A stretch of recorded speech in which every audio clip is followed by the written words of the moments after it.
નમસ્કાર વિદ્યાર્થી મિત્રો, જીપીએસસી ઓનલાઈનના આ ડિજિટલ પ્લેટફોર્મ પર હું સૂરજ ભટ્ટ આ બધાનું હાર્દિક સ્વાગત કરું છું.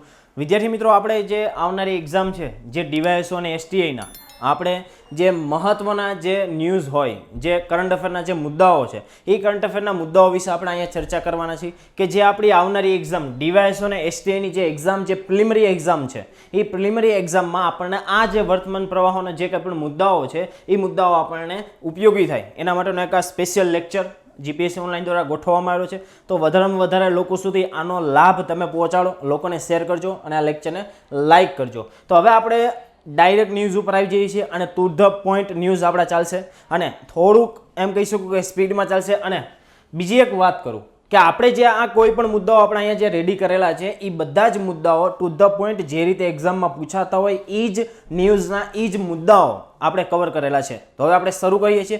સૌપ્રથમ જે પહેલા ન્યૂઝ છે પેસેક્સ કવાયત કે જે ભારત અને ઇન્ડોનેશિયા વચ્ચે અરબી સમુદ્રમાં આ જે પેસેક્સ કવાયત છે એ ભારતની નૌકાસેના અને જે ઇન્ડોનેશિયાની જે નૌકાસેના હતી એના વચ્ચે આ જે કવાયત છે એ યોજાણી હતી.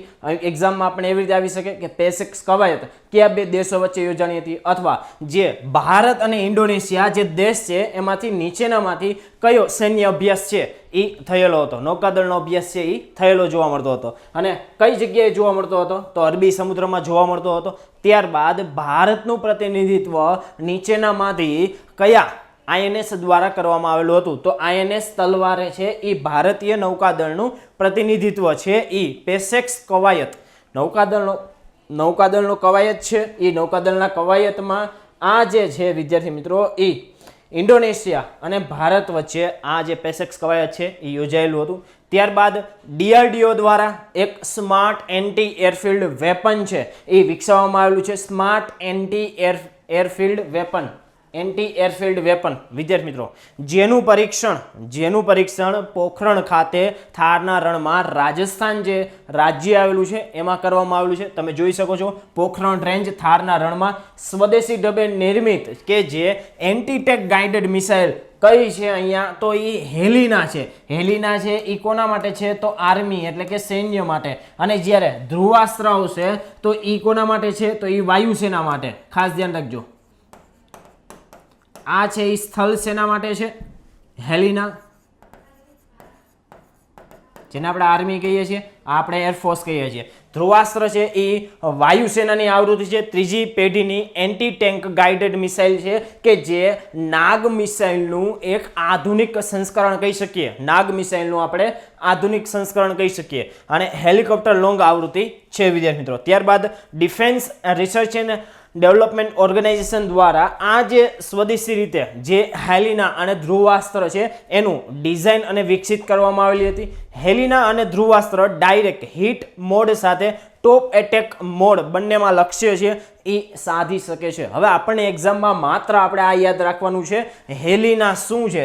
હેલિના એન્ટીટેક ગાઇડેડ મિસાઇલ છે. ત્યારબાદ ધ્રુવાસ્ત્ર શું છે? એન્ટીટેક ગાઇડેડ મિસાઇલ કે જે ડીઆરડીઓના સ્માર્ટ એન્ટી એરફિલ્ડ વેપન મુજબ છે એ કાર્યરત કરે છે. ડીઆરડીઓ દ્વારા સ્વદેશી વિકસિત છે. હેલિના છે એ સૈન્ય એટલે કે સ્થળ સેનામાં ઉપયોગ થાય છે અને જે ધ્રુવાસ્ત્ર છે એ ધ્રુવાસ્ત્ર વાયુસેનામાં. આનું પરીક્ષણ ક્યાં કરવામાં આવેલું છે? તો રાજસ્થાનનો જે પોખરણ આપણી રેન્જ છે એ પોખરણ રેન્જમાં કરવામાં આવેલું છે. ત્યારબાદ આપણે જોઈએ હેલિના અને ધ્રુવાસ્ત્રનું પરીક્ષણ આપણે જોયું. ત્યારબાદ હવે જે આપણે જોવાના છે કે જે આપણે વાત કરતા હતા સ્વોની કે જે સ્માર્ટ એન્ટી એરફિલ્ડ વેપન આપણે પરીક્ષણ આપણે જોઈ લીધું હેલિના અને ધ્રુવાસ્ત્રનું. હવે જે આપણે જોવાના છે કે સ્માર્ટ એન્ટી એરફિલ્ડ વેપનનું જે સફળતાપૂર્વક પરીક્ષણ કરવામાં આવેલું છે, જે તાજેતરમાં હોક વિમાનમાંથી જે હોક વિમાન છે વિદ્યાર્થી મિત્રો કે જે હિન્દુસ્તાન એરોનોટિક્સ લિમિટેડે તાજેતરમાં હોક વિમાનમાંથી આ જે એન્ટી એરફિલ્ડ વેપનનું સફળતાપૂર્વક શું કરેલું છે? પરીક્ષણ કરેલું છે. અને 100 ભારતીય હોક વિમાનમાંથી પરીક્ષણ કરાયું હોવાનું પ્રથમ એવું સ્માર્ટ વેપન છે. આ જે પરીક્ષણ છે એ ભારતીય હોક વિમાનમાંથી એન્ટી એરફિલ્ડ જે વેપન છે, સ્માર્ટ એન્ટી એરફિલ્ડ વેપન, એવું પ્રથમ આ વેપન છે એવું માનવામાં આવે છે. પ્રથમ સ્માર્ટ વેપન છે એ માનવામાં આવે છે, જેનો વિકાસ DRDO દ્વારા કરવામાં આવ્યો છે. સંપૂર્ણ સ્વદેશી સ્માર્ટ એન્ટી એરફિલ્ડ વેપન, ખાસ ધ્યાન રાખજો. સ્માર્ટ એન્ટી એરફિલ્ડ વેપનનું પરીક્ષણ કયા વિમાનમાં કરવામાં આવેલું? તો હોક વિમાનમાંથી કરવામાં આવેલું છે વિદ્યાર્થી મિત્રો. ત્યારબાદ એનો ડેવલપમેન્ટ કોના દ્વારા કરવામાં આવેલું છે? DRDO દ્વારા એને વિકસાવવામાં આવેલી છે. ત્યારબાદ આ જે છે એ લાંબી રેન્જનું સચોટ એક માર્ગદર્શક એન્ટી એરફિલ્ડ શસ્ત્ર છે. એન્ટી એરફિલ્ડ શસ્ત્ર છે જે 100 કિલોમીટરની રેન્જ સુધી ચોકસાઈપૂર્વક ભૂમિ પરના લક્ષ્યાંકોને છે એ વ્યસ્ત રાખવામાં આ સક્ષમ છે. આ જે 100 છે સ્માર્ટ એન્ટી એરફિલ્ડ વેપન વિદ્યાર્થી મિત્રો, કે જે 100 કિલોમીટર સુધીની એની ક્ષમતા છે. ત્યારબાદ આ એક પ્રકારનો તમને પૂછી લે કે આ ચર્ચિત મુદ્દો છે, રિસેન્ટલી હમણાં ન્યૂઝમાં છે, તાજેતરમાં ચર્ચામાં 100 છે. તો 100 એટલે શું? તો એક પ્રકારનો એ શું છે? તો એક પ્રકારનો બોમ્બ છે કે જેનો વિકાસ બંકરો તોડવા માટે, કે જે અલગ અલગ યુદ્ધ ક્ષેત્રમાં બંકરો બનાવી અને સૈન્યો જે રહેલા હોય છે, જે દુશ્મન દેશના આની હુમલો કરતા હોય છે, તો એ બંકરોને તોડવા માટે, રનવેઝને તોડવા માટે, ત્યારબાદ કોન્ક્રીટના માળખાઓ અને વિમાનના જે હેંગરો છે એ હેંગરોને તોડવા માટે આ જે સ્માર્ટ એન્ટી એરફિલ્ડ વેપનનો ઉપયોગ છે એ કરવામાં આવે છે. કોના દ્વારા ડેવલપ છે? DRDO દ્વારા. આ વસ્તુ ખાસ ધ્યાન રાખજો. ત્યારબાદ આપણે જોઈએ સ્ટાર સ્ટ્રેક એર ડિફેન્સ સિસ્ટમ માટે ભારત અને ફ્રાન્સે એક સમજૂતી કરેલી છે.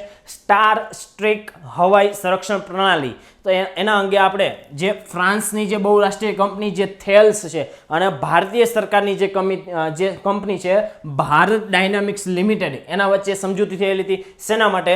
તો સ્ટાર સ્ટ્રેક એર ડિફેન્સ, કે કોઈ પણ આપણે હવામાંથી હુમલો થતો હોય તો એની એક ડિફેન્સ સિસ્ટમ આપણે વિકસાવેલી છે. અને એ ડિફેન્સ સિસ્ટમમાં ફ્રાન્સની એક કંપની થેલ્સ અને ભારત સરકારની ભારત ડાયનામિક્સ લિમિટેડ દ્વારા આપણને હસ્તાક્ષર સમજૂતી કરવામાં આવેલી છે. કમ્પ્લીટ. આપણે એવો પ્રશ્ન એક્ઝામમાં કેવો આવી શકે એના વિશે અહીંયા વાત કરી દઉં કે જે સ્ટાર સ્ટ્રેક હવાઈ સંરક્ષણ પ્રણાલીમાં ભારતે કયા દેશ સાથે સમજૂતી કરેલી છે?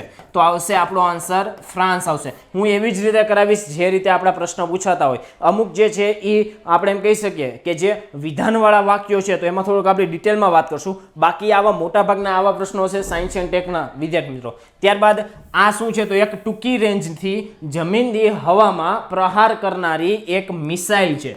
જમીનથી હવામાં. આ વસ્તુ ખાસ ધ્યાન રાખજો કે સ્ટાર સ્ટ્રેક તમને પૂછાય તાજેતરમાં ચર્ચામાં, સ્ટાર સ્ટ્રેક શું છે? તો એક પ્રકારની મિસાઇલ છે જમીનથી હવામાં પ્રહાર કરનારી. ઓકે. ત્યારબાદ અગાઉ શોર્ટ્સ, એટલે કે આ જે મિસાઇલ છે એને પહેલા શોર્ટ્સ મિસાઇલ, ટૂંકી રેન્જની મિસાઇલ, જેને આપણે કહી શકીએ શોર્ટ્સ મિસાઇલ તરીકે ઓળખવામાં આવતી હતી. તે 3 મેકની ગતિએ છે એ પોતાનો પ્રવાસ છે એ ઝડપથી ગતિ કરતી હોય છે, જે અવાજની ઝડપથી પણ 3 ગણી, હું અહીંયાથી બોલતો હોય તમને જે સંભળાતું હોય એનાથી 3 ગણી છે આ સ્પીડમાં ગતિ કરતી હોય છે. બ્રિટિશ સેના 1997 થી સ્ટાર સ્ટ્રેક મિસાઇલનો ઉપયોગ કરે છે. સ્ટાર સ્ટ્રેક એર ડિફેન્સ સિસ્ટમ લઘુત્તમ રેન્જ 0.3 કિલોમીટરથી લઈ અને મહત્તમ રેન્જ 7 કિલોમીટરની, એટલે કે આ જે ટૂંકી રેન્જ ધરાવતી હોવાથી આ જે સ્ટાર સ્ટ્રેક જે મિસાઇલ છે તેને શોર્ટ મિસાઇલ તરીકે પણ ઓળખવામાં આવે છે. કમ્પ્લીટ. હવે નેક્સ્ટ ન્યૂઝ લઈ લઈએ. જો આ થોડુંક તમને એવું લાગશે સાહેબ ઝડપથી કરાવે છે, કારણ કે આ તમારે ક્વિક રિવિઝન લેક્ચર છે. આ ખાસ ધ્યાન રાખજો કે મુખ્ય એવા ઇમ્પોર્ટન્ટ જે મુદ્દાઓ હશે એ મુદ્દાઓ બધા જ અહીંયા કવર કરી લેવામાં આવશે. ત્યારબાદ 2026 સુધીમાં ભારતીય સેનામાં 3 નવા યુદ્ધ વિમાનો છે એ સામેલ કરવાના છે. 3 નવા યુદ્ધ વિમાનો આપણે સામેલ કરવાના છે. તો એ ક્યાં હશે એના વિશે વાત કરશું.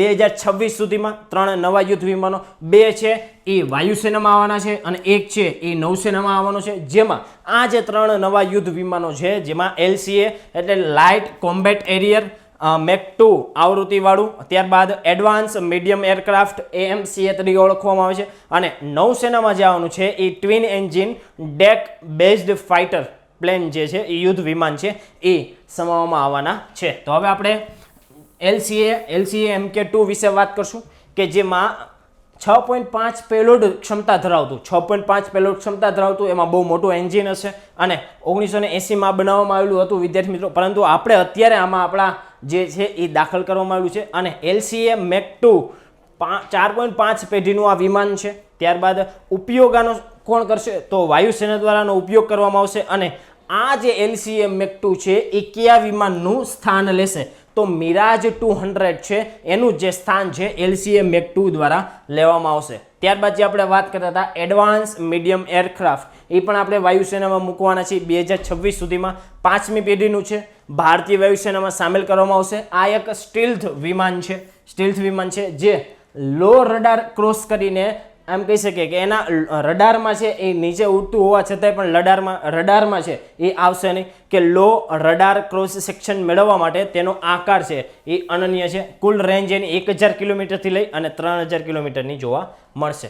ત્યારબાદ આપણે જોશું જે નૌકાસેનામાં મૂકવાનું છે આપણે જે twin engine deck based fighter વિમાન છે કે જેમાં 2 એન્જિન ધરાવતું હોય એવું એક ફાઇટર વિમાન પ્રથમ વખત આવું નૌસેનામાં મૂકવામાં આવતું આ એક યુદ્ધ વિમાન છે, ફાઇટર પ્લેન છે. તો તેનું નિર્માણ નૌસેના માટે કરવામાં આવેલું છે. નૌસેનામાં MiG-20 નું સ્થાન હવે આ લેશે જેને આપણે twin engine deck based fighter plane આપણે કહી શકીએ. પ્રથમ ટ્વિન એન્જિન એરક્રાફ્ટ પ્રોજેક્ટ હશે કે જે કેરિયર બેઝડ ઓપરેશન માટે ઉપયોગમાં લેવામાં આવશે અને આ જે વિમાન છે તેને INS વિક્રમાદિત્ય દ્વારા છે એ કેરિયર જે આપણું છે INS વિક્રમાદિત્ય દ્વારા એના દ્વારા આને ઉડાડવામાં આવશે. ત્યારબાદ હવે આપણે જોઈએ કે IRDA દ્વારા ગઠિત સમિતિએ સાયબર વીમા પોલિસીની ભલામણ કરી છે. અલગ અલગ એવા સમિતિઓના પણ પ્રશ્નો આવતા હોય છે. હવે તમને પ્રશ્ન આવી શકે કે જે આ insurance regulatory and development authority of ઇન્ડિયાની દ્વારા એક સમિતિનું નિર્માણ કરવામાં આવ્યું હતું જેમાં સાયબર વીમા પોલિસીની ભલામણ કરવામાં આવેલી હતી. એ કઈ સમિતિ આવી ભલામણ કરેલી છે તો અહીંયા તમે નીચે જોશો કે P ઉમેશની જે અધ્યક્ષતાવાળી જે સમિતિ હતી એટલે આપણે જે અધ્યક્ષ હોય એના નામ ઉપરથી જ મોટા ભાગની જે સમિતિઓના નામ છે એ બનતા હોય છે. તો P ઉમેશ કમિટી દ્વારા આ વસ્તુ ખાસ ધ્યાન રાખજો. P ઉમેશ કમિટી દ્વારા IRDAમાં insurance and regulatory and development authority of India દ્વારા જે સાયબર વીમા પોલિસીની ભલામણ છે એ કરવામાં આવેલી હતી. ચલો ત્યારબાદ આપણે આગળ જઈએ. આવા જ ન્યૂઝ હશે, શોર્ટ ન્યૂઝ હશે, તમને જે ઉપયોગી થાય એવા જ મુદ્દાઓ વિશે આપણે અહીંયા ચર્ચા કરવાની છે. ત્યારબાદનો જે આપણો મુદ્દો છે કે કેન્દ્ર સરકારે રોહિણી જે આયોગ છે હવે તમને ખબર હોવી જોઈએ એનો કાર્યકાળ વધારેલો છે. તો રોહિણી આયોગ શેના માટે છે એ ડેટા પૂરો પાડે છે અથવા કયા કમિટી અંતર્ગત કાર્ય કરે છે, કઈ એવી આયોગ છે એના અંતર્ગત કાર્ય કરે છે. તો જે અન્ય પછાત વર્ગ જેને આપણે OBC કહીએ છીએ અધર બેકવર્ડ ક્લાસ ના નામથી જેને ઓળખીએ છીએ એની જે પેટા શ્રેણી અંગે રિપોર્ટ રજૂ કરવા માટે સરકાર દ્વારા આ જે રોહિણી આયોગ છે એ રોહિણીની આયોગનું નિર્માણ છે એ કરવામાં આવેલું હતું, ગઠન કરવામાં આવેલું હતું. તો આ જે આયોગનો હવે જે સમયગાળો છે એ સમયગાળો વધારવામાં આવ્યો છે, ચર્ચામાં છે. તો આપણા પ્રશ્ન એમ પૂછવામાં આવે કે રોહિણી આયોગ નીચેનામાંથી શેની સાથે સંબંધિત છે, કોની સાથે સંબંધિત છે? તો OBCમાં જે એક પેટા શ્રેણી જે છે એમાં રિપોર્ટ એ લોકોનો બનાવવાનો હોય, પેટા શ્રેણી અંગેનો રિપોર્ટ રજૂ કરવા માટે રોહિણી આયોગનું જે ગઠન છે 31 જુલાઈ 2021 સુધી લંબાવવામાં આવેલો છે વિદ્યાર્થી મિત્રો. ત્યારબાદ આ જે આયોગનું જે ગઠન છે 2017માં બંધારણના 340 અનુચ્છેદ અંતર્ગત છે એ કરવામાં આવેલું હતું. ત્યારબાદ હવે આપણે વાત કરીએ કે લાઈફાઈ આધારિત, બહુ શોર્ટમાં અને સ્વીટ ન્યૂઝ છે, લાઈફાઈ આધારિત ઇન્ટરનેટ કનેક્ટિવિટી ધરાવતા ભારતના 2 પ્રથમ સ્માર્ટ વિલેજ ગુજરાતના અરવલ્લી જિલ્લામાં. જો ન્યૂઝ શું છે કે લાઈફાઈ કે ગુજરાતના સ્માર્ટ ગામડાઓની રચનાની દિશામાં પ્રથમ ડગલું માંડતા જે અમદાવાદના એક સ્ટાર્ટઅપ લાઈફાઈ આધારિત ટેકનોલોજીનો ઉપયોગ કરી 2 ગામને આપણે હાઈ સ્પીડ ઇન્ટરનેટ કનેક્ટિવિટી પૂરી પાડીએ છીએ. તો આપણે પ્રશ્ન એવો આવી શકે કે હાઈફાઈ ઇન્ટરનેટ કનેક્ટિવિટી પૂરી પાડનાર સૌપ્રથમ 2 સ્માર્ટ વિલેજ જણાવો જેની અત્યારે જ્યાં પૂરી પાડવામાં આવે છે. તો ગુજરાતના અરવલ્લી જિલ્લામાં જે ધનસુરા તાલુકાનું જે આકરંદ ગામ છે અને નવાનગર ગામો આ જે છે એ લાઈફાઈ આધારિત ઇન્ટરનેટ કનેક્ટિવિટી સાથેના ભારતના પ્રથમ એવા સ્માર્ટ વિલેજીસ છે એ બનેલા છે. આ વસ્તુ ખાસ ધ્યાન રાખજો. પ્રથમ એવા સ્માર્ટ વિલેજીસ ક્યાં બનેલા છે? અરવલ્લી જિલ્લાના નવાનગર અને આકરંદ ગામ છે એ લાઈફાઈ આધારિત જે ઇન્ટરનેટ કનેક્ટિવિટી છે જેમાં હાઈ સ્પીડ ઇન્ટરનેટ મળતી હોય એવા જે સ્માર્ટ વિલેજ છે એ સ્માર્ટ વિલેજીસ છે એ બનેલા જોવા મળે છે। ચલો કમ્પ્લીટ આટલું। ત્યારબાદ લાઈફાઈ ટેકનોલોજી એટલે શું છે? આપણે એમ થાય સાહેબ લાઈફાઈ એટલે શું? કદાચ આવું વિધાન વાક્ય મૂકી દે તમને તો લાઈફાઈ વિશેનું અહીંયા લખેલું છે કે લાઈફાઈ એટલે કે ટેકનોલોજી મોબાઈલ દ્વારા વાયરલેસ ટેકનોલોજી છે। લાઈફાઈ ટેકનોલોજી મોબાઈલની જેમ વાયરલેસ એક પ્રકારની ટેકનોલોજી છે જે ડેટા ટ્રાન્સમિટ કરવા અને રેડિયો ફ્રીક્વન્સીના બદલે લાઇટનો ઉપયોગ કરે છે। જેમ આપણે કોઈ પણ રેડિયો ચલાવવા માટે એક ફ્રીક્વન્સી નિશ્ચિત હોય તો આ જે લાઇટ પડતી હોય એ લાઇટના આધારે ડેટા છે એ ટ્રાન્સફર થતો હોય લાઈફાઈ એના ઉપરથી જ છે એ લાઇટ ફાઈબરના નામ ઉપરથી આ પડેલું છે વિદ્યાર્થી મિત્રો। ત્યારબાદ આપણે જોઈએ કે આઈઆઈટી દિલ્હીના જે સંશોધકો છે એને ઓછા ખર્ચે સ્વચ્છ જે ઈંધણ હાઇડ્રોજનનું ઉત્પાદન કરવાની ટેકનોલોજી છે એ વિકસાવેલી છે। આપણને ન્યૂઝમાં કેવી રીતે પૂછાય એ રીતે આપણે જોશું કે આપણને આ જે ન્યૂઝ છે એક્ઝામમાં કેવી રીતે પૂછાય। આપણે એવી રીતે પૂછાય કે નીચેનામાંથી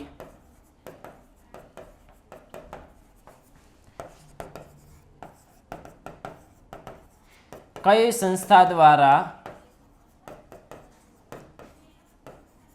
ઓછા ખર્ચે સ્વચ્છ ઈંધણ હાઇડ્રોજન ઉત્પાદનની ટેકનોલોજી વિકસાવી।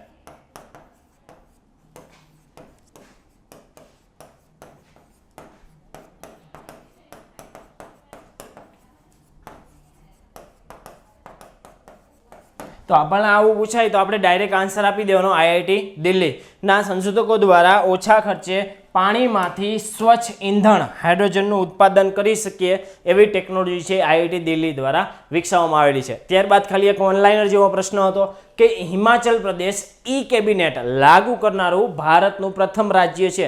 હિમાચલ પ્રદેશ આ વસ્તુ ખાસ ધ્યાન રાખજો, કદાચ પૂછાઈ શકે છે। ઈ કેબિનેટ લાગુ કરનાર સૌપ્રથમ રાજ્ય કયું હતું? તો હિમાચલ પ્રદેશ।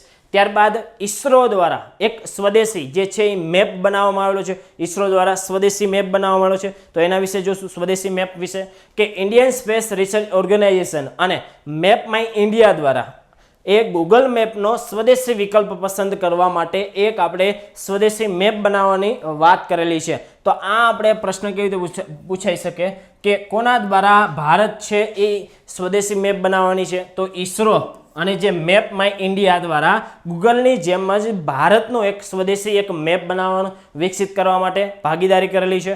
ઈસરોની જે સેટેલાઇટ ઇમેજ અને મેપ માય ઇન્ડિયાના જે મેપ પ્લેટફોર્મનો ઉપયોગ કરી આપણે એક ગૂગલ જે ક્રોમમાં આપણને જે રીતે આ ગૂગલ મેપ આપણને દેખાતો હોય છે એ જ મુજબ ઈસરો દ્વારા આ જે સ્વદેશી મેપ છે એ વિકસાવવાનું સ્ટાર્ટ કરેલું છે।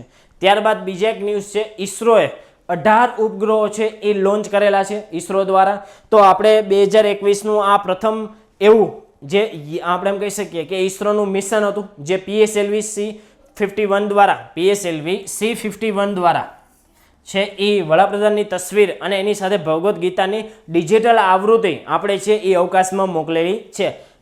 ઈસરોના કોમર્શિયલ એકમનું NSIL નું આ જે છે એ સૌપ્રથમ મિશન હતું। NSIL નું આ જે સૌપ્રથમ મિશન હતું જેમાં આપણે PSLV C51 રોકેટનો ઉપયોગ કરેલો હતો જેમાં અન્ય દેશોના પણ છે એ સેટેલાઇટો મોકલવામાં આવેલા હતા। એટલા માટે જ આ જે ઈસરોની જે કોમર્શિયલ સંસ્થા છે NSIL એના દ્વારા મોકલવામાં આવેલી હતી જે બ્રાઝિલનો એમેઝોનિયા 1 અને જે અમેરિકા અને ભારતના ટોટલ 18 અન્ય ઉપગ્રહો છે એ આમાં મોકલવામાં આવેલા હતા। કુલ 18 ઉપગ્રહો મોકલવામાં આવેલા હતા। હવે આપણે બીજી રીતે એ પણ પૂછાઈ શકે કે જે PSLV C51 છે એમાં કયા કયા દેશોના ઉપગ્રહો છે મોકલવામાં આવેલા હતા? તો બ્રાઝિલ અને અમેરિકા અને ભારત મુખ્યત્વે 3 દેશોના ઉપગ્રહો છે એ સેટેલાઇટમાં મૂકવામાં આવેલા હતા। ત્યારબાદ વડાપ્રધાનની તસવીર અને જે ભગવદ્ ગીતાની જે ડિજિટલ આવૃત્તિ છે એ PSLV C51 યાન દ્વારા અવકાશમાં મોકલવામાં આવેલી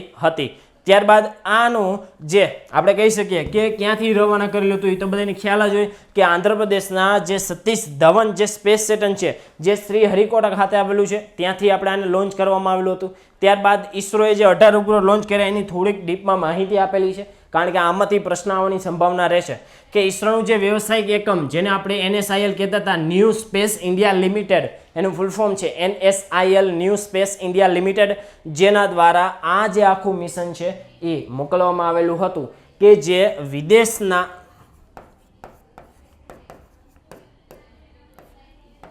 જે સેટેલાઇટ હોય છે એ ભારત દ્વારા છોડવામાં આવે છે,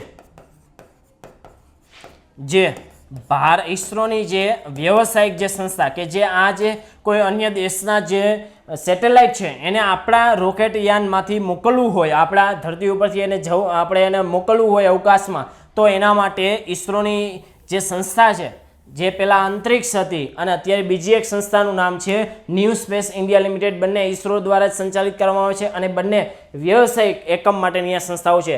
NSIL કયા વિભાગ અંતર્ગત કામ કરે છે? તો આપણે અંતરિક્ષ વિભાગ અંતર્ગત છે. એ ભારત સરકારની જે કંપની માનવામાં આવે છે, જેની સ્થાપના 6 માર્ચ 2019ના રોજ થયેલી હતી.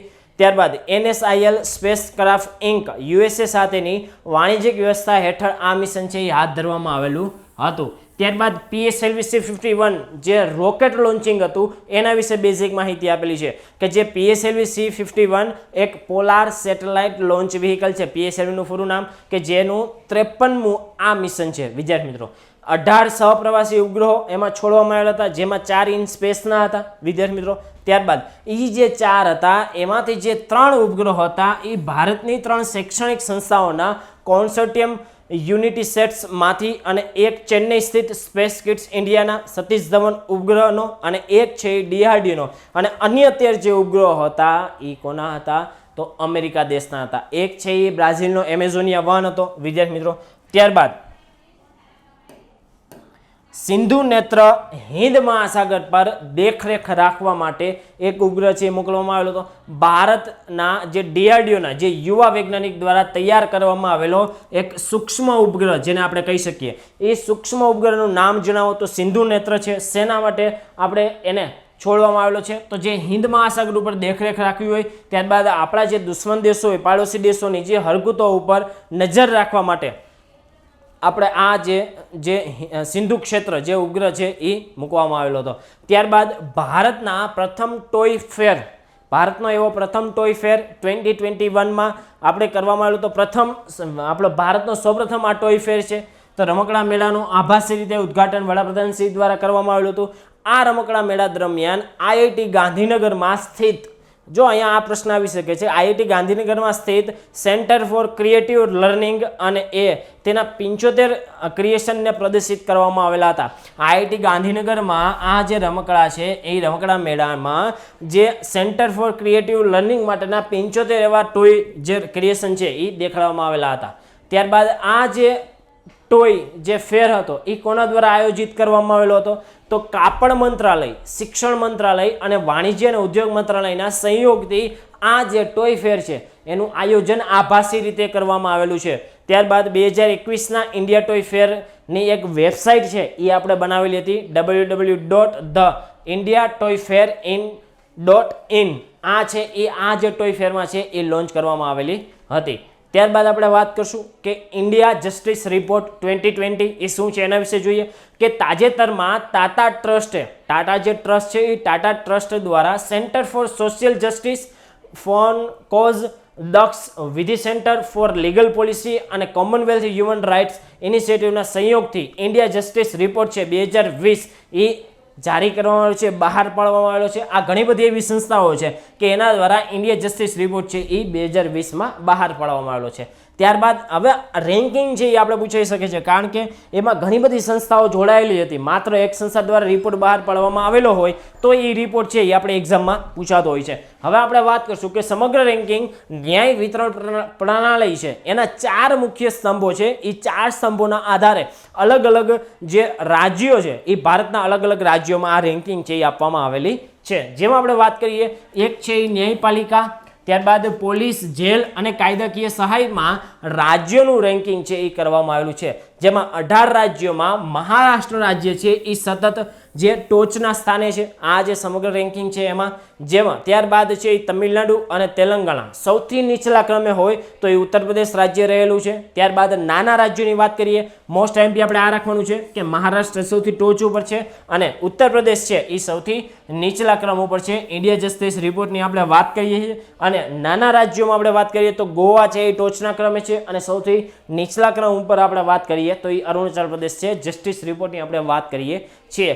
ત્યારબાદ પોલીસ દળમાં મહિલાનું પ્રમાણ, તો બિહાર રાજ્ય પોલીસ દળ છે એમાં સૌથી વધારે મહિલાઓનું પ્રમાણ જોવા મળે છે.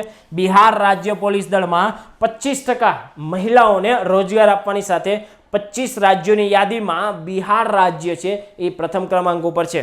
અધિકારી શ્રેણીમાં માત્ર 6.1% મહિલાઓ છે એ આપણને જોવા મળે છે. આપણે અહીંયા એ જોવાનું છે કે પોલીસ દળમાં સૌથી વધારે મહિલાઓ કયા રાજ્યની જોવા મળે છે, તો બિહાર રાજ્યમાં છે એ સૌથી વધારે પોલીસ દળમાં છે એ મહિલાઓ જોવા મળે છે. ત્યારબાદનું આપણે વાત કરીએ કે ન્યાયતંત્રમાં મહિલાઓનું પ્રમાણ કેટલું છે. આગળ આપણે ન્યાયતંત્ર જે આખો મુદ્દો આવેલો છે જસ્ટિસ રિપોર્ટ, એમાં અલગ અલગ પ્રકારના ફેક્ટો આપેલા હતા, તો એ મુજબ આપણે ફેક્ટ અહીંયા લીધેલા છે કે ભારતના કુલ ન્યાયતંત્રમાં કુલ મળીને 29% ન્યાયાધીશ છે એ મહિલાઓ છે, પરંતુ સિક્કિમને બાદ કરતા એક પણ રાજ્યમાં 20%થી વધુ મહિલા ન્યાયાધીશ જોવા મળતા નથી. માત્ર સિક્કિમમાં 20%થી વધુ મહિલાઓ ન્યાયાધીશ જોવા મળે છે.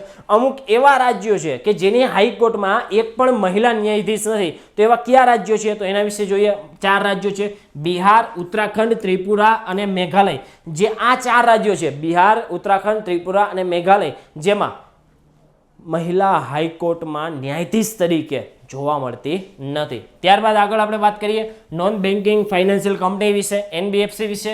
તો એનબીએફસી શું છે, ન્યૂઝમાં હતી, ચર્ચામાં હતી, એના વિશે જોશું કે એનબીએફસી કંપની અધિનિયમ 1956 અંતર્ગત એક રજિસ્ટર્ડ એક કંપની છે વિદ્યાર્થી મિત્રો, કે જે ડિમાન્ડ ડિપોઝિટ છે એ સ્વીકારી શકતી નથી, ચેક છે એ બહાર પાડી શકતી નથી. ત્યારબાદ જે એનબીએફસીના નિયમન અંગેના 4 સ્તરો જે આરબીઆઈ દ્વારા છે એ બહાર પાડવામાં આવેલા છે, જેમાં ટોટલ અલગ અલગ લેયર છે એ બહાર પાડવામાં આવેલા છે. જેમાં બેઝ લેયર વિશે વાત કરશું, તો બેઝ લેયર એનબીએફસી જે બેઝ લેયર તરીકે પણ ઓળખવામાં આવે છે, નોન બેન્કિંગ ફાઇનાન્શિયલ કંપનીઝ ના એક લેયર બનાવવામાં આવેલા છે, 4 લેયર. એમાં જે સૌપ્રથમ લેયર છે એ બેઝ લેયર છે. તો બેઝ લેયર છે એ ઓછામાં ઓછા જે હસ્તક્ષેપની સાથે એની મંજૂરી છે એ આપી દેવામાં આવતી હોય છે. ત્યારબાદનું જે લેયર છે એમાં મિડલ લેયર છે. મિડલ લેયરમાં આની કરતાં થોડુંક જે વલણ છે, જે આમ કહી શકીએ કે જે હસ્તક્ષેપનું જે વલણ છે એ થોડુંક વધારે જોવા મળતું હશે, નિયમન છે એ વધારે જોવા મળતું હશે, થોડાક વધારે નિયમો અંતર્ગત છે એ મિડલ લેયર એનબીએફસી છે એ બનાવવામાં આવે છે. કે બેઝ લેયર કરતાં નિયમન વ્યવસ્થા થોડીક અહીંયા કડક જોવા મળશે. ત્યારબાદ સિસ્ટમેટિક રિસ્ક રિપલ ઓવર્સને ઓછું કરવા માટે આ લેયરમાં સામેલ થનારી એનબીએફસી વિરોધી નિયમન મધ્યસ્થતા બેંક કરી શકે છે. ત્યારબાદ આપણે જોશું અપર લેયર. એ મહત્વનું નથી એટલે મેં એમને ઓટોમેટિક વાંચી લીધેલું છે. જે આપણા મહત્વનું હશે એ ડિસ્કશન આપણે કરશું, કારણ કે આપણી પાસે બહુ ઓછા દિવસો છે. કારણ કે આ વિડીયો તમને જ્યારે અપલોડ થશે ત્યારે તમારી પાસે કદાચ 2 દિવસ હશે, એટલે આપણે થોડુંક સ્પીડમાં રાખી મોસ્ટ ઇમ્પોર્ટન્ટ હોય એ જ આપણે વાત કરશું. એનબીએફસીના નિયમન અંગેના 4 સ્તરો છે, જેમાં અપર લેયર વિશે આપણે વાત કરશું કે અપર લેયરની જે એનબીએફસી અને એનબીએફસી અપર લેયર કહેવામાં આવે છે, જે અર્બન એરિયામાં જોવા મળતી હોય છે. આ લેયર એનબીએફસી દ્વારા સંચાલિત હશે. NBFC non banking financial company છે એના દ્વારા જ આ જે એનબીએફસી છે એનું સંચાલન કરવામાં આવતું હોય છે, જેમાં જોખમને નિયંત્રિત કરવા અને નાણાકીય સ્થિરતા લાવવા માટે આની જે ક્ષમતા છે એ વિકસાવવામાં આવે છે. ત્યારબાદ ટોપ લેયર આવશે કે આ લેયર આદર્શ રીતે ખાલી રાખવામાં આવે છે. ત્યારબાદ આપણે વાત કરશું હિન્દ મહાસાગરમાં ટ્રોપેક્સ 21 નામની જે કવાયત થઈ હતી, કયા 2 દેશો વચ્ચે આ થયેલી હતી એના વિશે આપણે વાત કરશું, અથવા આપણે કોના દ્વારા કરવામાં આવેલી હતી, કયા 2 દેશો વચ્ચે, કોના દ્વારા, આવા ઘણા બધા પ્રશ્નો આવતા હોય છે. તો આપણે હિન્દ મહાસાગરમાં જે ભારતીય નૌકાદળની સાથે ભારતીય જે સૈન્ય અને ભારતીય વાયુસેના અને તટરક્ષક દળ દ્વારા ભારતના જે બધા જે દળો છે એ ભારતના બધા જ દળો દ્વારા, એ પછી સૈન્ય હોય, તટરક્ષક દળ હોય, નેવી હોય કે એરફોર્સ હોય, એ બધાએ ભેગા થઈ અને એક હિન્દ મહાસાગરમાં એક કવાયત કરવામાં આવેલી હતી, જેનું નામ હતું ટ્રોપેક્સ 21. તો એની થીમ શું હતી? Combat ready, credible and cohesive force. તો આખું જે શોર્ટ એક વન લાઇનર ટાઈપ આવી કોઈ થીમ હોય તો એના પૂછવાના ચાન્સીસ વધી જાય છે, એટલા માટે યાદ રાખજો combat ready, credible and cohesive force. ત્યારબાદ આપણે જોઈએ કે ટ્રોપેક્સ 21 વિશે. તો ટ્રોપેક્સ 21માં થિયેટરનું આપણે એનું ફૂલ ફોર્મ શું છે? તો theatre level operational readiness exercise Hind મહાસાગરમાં યોજાયેલી હતી, કે જે ભારતીય નૌકાદળની સાથે ભારતીય સૈન્ય, ભારતીય વાયુસેનાની સાથે તટરક્ષક દળ, કોસ્ટગાર્ડ વાળા દ્વારા છે એ આમાં ભાગ લેશે. ટ્રોપેક્સ 21 ના 3 ચરણોમાં આખી આ યોજાવાની છે, જેમાં પ્રથમ ચરણની આપણે જો વાત કરીએ તો તટીય સંરક્ષણ સી વિજિલ અભ્યાસ ના નામ ઉપરથી આ પ્રથમ ચરણ ઓળખવામાં આવશે. તટીય સંરક્ષણ જે સી લેવલ અભ્યાસ જે 2021 ના ભારતના જે તટીય ક્ષેત્રો છે એ તટીય ક્ષેત્રો અને જે ટાપુના જે ક્ષેત્રો છે એ ટાપુના ક્ષેત્રોનું તટીય સંરક્ષણ માટે આ જે સી વિજિલ નું આયોજન છે એ કરવામાં આવેલું છે. ખાસ ધ્યાન રાખજો, પ્રથમ ચરણમાં જે આપણા તટીય જે ક્ષેત્રો છે અને જે ટાપુઓના જે તટીય ક્ષેત્રો છે એનું સંરક્ષણ કરવા માટે કયા કાર્યક્રમનું આયોજન કરવામાં આવેલું હતું? તો સી વિજિલ કાર્યક્રમનું આયોજન કરવામાં આવેલું હતું. કોના દ્વારા કરવામાં આવેલું હતું? ટ્રોપેક્સ જે આપણો જે આ જે આખો સૈન્ય કવાયત છે એના અંતર્ગત આખું છે આ કવાયત છે એ કરવામાં આવેલી છે. ત્યારબાદ ચરણ 2 માં ત્રિસેવા ત્રણેય સેનાઓ જે નૌકાદળ, એરફોર્સ અને આપણું આર્મી, આ ત્રણેય સેનાઓ દ્વારા AMPHEX એટલે એમ્ફેક્સ 21 અંદમાન અને નિકોબાર ટાપુ સમૂહની ટાપુની રક્ષા કરવા માટે, જ્યાં આ સંરક્ષણ અભ્યાસ કવચ માટે પણ એમ્ફેક્સ 21 નો અભ્યાસ એક ભાગ આનો જ હતો ભાગ. ત્યારબાદ ચરણ 3 ની વાત કરીએ તો ટ્રોપેક્સનો શાસ્ત્ર વર્કશોપ તબક્કો બનાવવામાં આવેલો હતો. તેણે ભારતીય નૌકાદળના ફાયર પાવરનું પ્રદર્શન કરવામાં આવ્યું હતું ચરણ 3 માં. આ તબક્કામાં ટોર્પિડો, મિસાઇલ અને રોકેટને ભારતના અગ્રહરોળમાં જે વિમાનો, યુદ્ધ જહાજો અને સબમરીન માટે એક કરતાં વધુ લક્ષ્યાંકો આપણે દાગી શકીએ અથવા આપણે એનું પરીક્ષણ કરી શકીએ એટલા માટે ચરણ 3 માં આ છે એ કરવામાં આવેલું હતું. ટોટલ 3 ચરણ કરવામાં આવેલા હતા. ટ્રોપેક્સમાં કોણે કોણે ભાગ લીધો? ભારતીય નૌકાદળ, ભારતીય તટરક્ષક દળ, ભારતીય સેના અને આ જે વાયુસેના, આ બધા દ્વારા છે હિન્દ મહાસાગરમાં એક મોટી સૈન્ય કવાયત છે એ 3 ચરણમાં કરવામાં આવેલી હતી. આટલું યાદ રાખવાનું છે. ત્યારબાદ આપણે જોઈએ ચોરી ચોરા ઘટના જે થયેલી હતી એની શતાબ્દી 100 વર્ષ થયા હતા. તો એમાં જે વડાપ્રધાન શ્રી દ્વારા આ જે 100 અવસર નિમિત્તે એક ટપાલ ટિકિટ છે એ જારી કરવામાં આવેલી હતી. એના વિશે બેઝિક માહિતી મેળવી લઈએ. તો ચોરી ચોરા જે ઘટના છે 4 ફેબ્રુઆરી 2021 ના રોજ 99 વર્ષ પૂર્ણ થયા અને 100મું વર્ષ છે એ બેસી ગયું હતું. તો આ જે ચોરી ચોરા છે એ ક્યાં આવેલો છે? તો ઉત્તર પ્રદેશના ગોરખપુર જિલ્લામાં સ્થિત 2 ગામડાઓના સંયુક્ત નામ ઉપરથી ચોરી ચોરા છે આ ઘટના બનેલી છે. ઘટના શું હતી એના વિશે થોડીક બેઝિક માહિતી લઈ અને આગળ ન્યૂઝમાં વયા જશું. 4 ફેબ્રુઆરી 1922 ના રોજ ઉત્તર પ્રદેશમાં જે ચોરી ચોરા એક હિંસક જે ઘટના છે એ 4 ફેબ્રુઆરી 1922 બનેલી હતી અને આ ઘટનાથી દુઃખી થઈ મહાત્મા ગાંધીજીએ અસહકારનું જે આંદોલન હતું એ પાછો ખેંચવાનો નિર્ણય છે એ અહીંયા લીધેલો હતો અને રાજ્ય સરકારે ગોરખપુરમાં, હવે આપણે કરંટમાં આવી જઈએ ફરી પાછા, ઉત્તર પ્રદેશ જે રાજ્ય સરકાર હતી, ઉત્તર પ્રદેશ રાજ્ય સરકારે ગોરખપુરમાં જે ચોરી ચોરા શહીદ સ્મારક બનાવવાનો એક નિર્ણય લીધેલો છે, જે એક પ્રવાસન માટેનું એક વિરાસત સ્થળ અહીંયા બનવાનું છે. ગોરખપુરમાં બનવાનું છે ચોરી ચોરા શહીદ સ્મારક. આ ખાસ ધ્યાન રાખજો. ત્યારબાદ જે વડાપ્રધાન શ્રી દ્વારા મન કી બાત કરવામાં આવે છે તો એમાં મન કી બાતમાં એક પટ ચિત્રકળાનો છે એ ઉલ્લેખ કરવામાં આવેલો હતો. તો પટ ચિત્રકળા એટલે શું એના વિશે આપણે જોશું કે પટ, વિદ્યાર્થી મિત્રો, એ પટચિત્ર અથવા પટ અથવા પટચિત્ર શબ્દ સામાન્ય રીતે પરંપરાગત કાપડ ઉપર કાપડ આધારિત સ્ક્રોલ ચિત્રકળા માટે ઉપયોગમાં લેવામાં આવે છે. પટ એટલે કાપડ અને ચિત્ર, કાપડ ઉપર કરવામાં આવતું જે ચિત્ર છે એને પટચિત્ર કરવામાં આવે છે, પટચિત્ર કહેવામાં આવે છે. ત્યારબાદ આ જે પટચિત્રકળા છે એ ઓડિશા, 2 રાજ્યોમાં ફેમસ છે. ઓડિશા અને જે પશ્ચિમ બંગાળ રાજ્ય છે એ પશ્ચિમ બંગાળ રાજ્યમાં આ જે પટચિત્રકળા છે એ વિકસાવવામાં આવેલી જોવા મળે છે. ત્યારબાદ આપણે આગળ વાત કરશું કે ઓડિશાના જે પટચિત્ર છે એ પટચિત્રોને તેના માધ્યમના આધારે 3 શ્રેણીઓમાં છે એ વહેંચવામાં આવે છે.